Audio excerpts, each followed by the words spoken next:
lumabas na naman yung mga sabi-sabing mga piraso ng ebidensya laban dito sa mga respondents. Hindi lang ito isang piece of evidence, ngunit multiple pieces of evidence to na pwede magsama-sama at makonsider na circumstantial evidence upang may pakita na may probable cause upang ma-charge sila.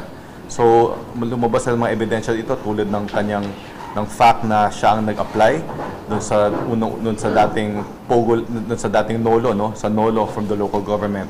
Lumabas din ang kanyang involvement doon sa lessor company.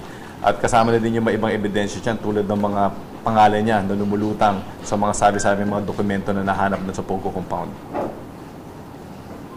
Sir, when we are expecting po the International Lookout Bulletin, mag-request po ba agad ang DOJ once na ngayon na po na-file na itong complaint? Dahil na-file na yung kaso, pinaprocess na namin yung ILBO, dadaan lang ito sa internal processes ng DOJ at hopefully by next week, mapirmahan na ng Secretary ang ILBO.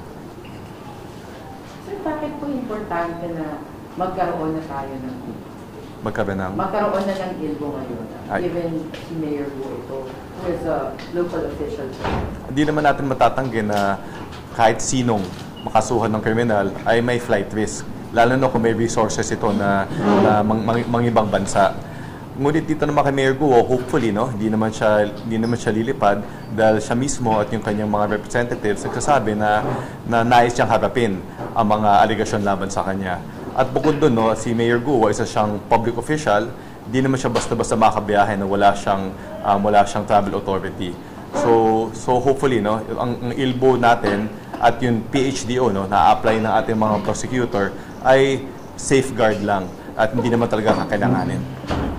So bukod po kay Mayor Alice Guo, na pinangalanan din namin si Guo Waping, meron pang 13 o 13 respondents na isinama namin. So yung 13 taong to ay mga officers at incorporators ng 3 kumpanya na pinagmulan na galing sa Baofu, Hongsheng, and then sa Zhunyuan. At meron ding mga iba pang private individuals na pinaniniwalaan namin at merong malakas na ebidensya na sangkot doon sa conspiracy para makumit ang qualified trafficking persons. So just for the record, ano po yung mga complaints na Apo.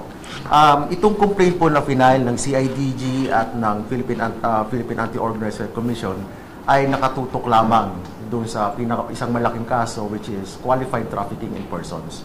Yung mga ibang kaso na pwede pa nating maisampa laban sa mga respondents ay pag-uukulan pa namin ng panahon para makalikom kami ng sapat na ebidensya para doon sa mga kaso na.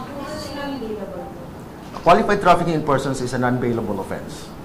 Itong kaso na na-file, complaint pa lang ito, dadaan pa ito sa proseso sa DOJ. Dadaan pa ito sa preliminary investigation kung saan bibigyan ang mga respondents at kasama din si Mayor Guo ng pagkakataon na isabi ang kanilang panig.